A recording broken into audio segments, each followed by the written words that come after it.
नवरात्रि के पहले दिन घट स्थापना के दौरान कलश के ऊपर नारियल रखने का विधान है। वहीं बहुत से घरों में जहां कलश स्थापना नहीं होती वहां भगवती की प्रतिमा या तस्वीर के पास 9 दिनों तक नारियल रखा जाता है। अब प्रश्न उठता है कि नवरात्रि के बाद कलश के ऊपर रखे नारियल या प्रतिमा के पास रखे नारियल का क्या करना चाहिए।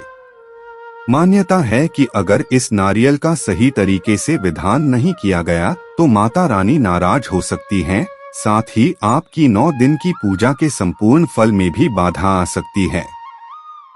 नवरात्रि में कलश स्थापना और मां दुर्गा के 9 रूपों की पूजा की जाती है। कलश स्थापना के दौरान उसके ऊपर नारियल रखना जरूरी होता है।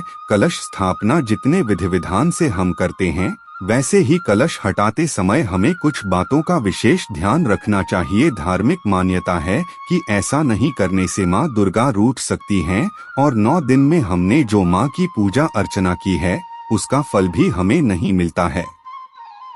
आइए जानते हैं कलश पर रखे नारियल का कैसे उपयोग करना चाहिए।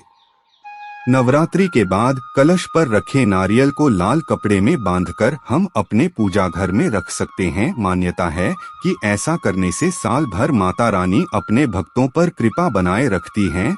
साथ ही माता रानी हमें धन वैभव का आशीर्वाद देती है। नारियल को घर के मुख्य दरवाजे पर लाल कपड़े में लपेटकर बांध सकते हैं। फिर अगली नवरात्रि के बाद पहले से बंधे नारियल को नदी में प्रवाहित कर दें और उसके स्थान पर नवरात्रि के बाद कलश से हटाए नारियल को उसी प्रक्रिया से बांध दें। व्यापारी हैं तो व्यापार के स्थान पर भी उस नारियल को रख सकते हैं। इससे व्यापार में बरकत बनी रहती है। नवरात्रि में पारण पर कलश हटाने के बाद नारियल का प्रसाद भी घर के सदस्यों में बांट सकते हैं या कलश के नारियल को नदी में प्रवाहित कर सकते हैं। कन्या पूजन में भी नारियल का प्रसाद बांटा जा सकता है। अक्षत का क्या करना चाहिए आइए जानते हैं। वहीं घट स्थापना के दौरान कलश के नीचे अक्षत चावल भी रखा जाता है। नवरात्रि के आखिरी दिन कलश हटाने के बाद चावल को घर के हर कोने में छिड़कना चाहिए। हिंदू धर्म में चावल सुख समृद्धि का प्रतीक माना जाता है। मान्यता है कि कलश के नीचे रखे चावल को घर में छिड़कने से कभी धन की तंगी का सामना नहीं करना पड़ता है। साथ ही घर में सुख समृद्धि और खुशहाली आती है।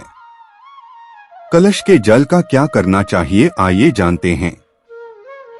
कलश हटाने के बाद उसके जल को घर में सभी जगह छिड़कना चाहिए। सदस्यों पर भी जल छिड़कना चाहिए। यदि व्यापारी हैं तो व्यापार स्थान पर उस जल का छिड़काव करें। किसान हैं तो खेत में उसक जल का छिड़काव करें। इससे सुख समृद्धि बनी रहेगी। इसके अलावा हमें नवरात्रि समाप्त होने के बाद पूजा पाठ की सामग्री को नदी में प्रवाहित कर सकते हैं। माना जाता है कि ऐसा करने से किसी भी प्रकार का दोष नहीं लगता है और पूजा का संपूर्ण फल हमें प्राप्त होता है।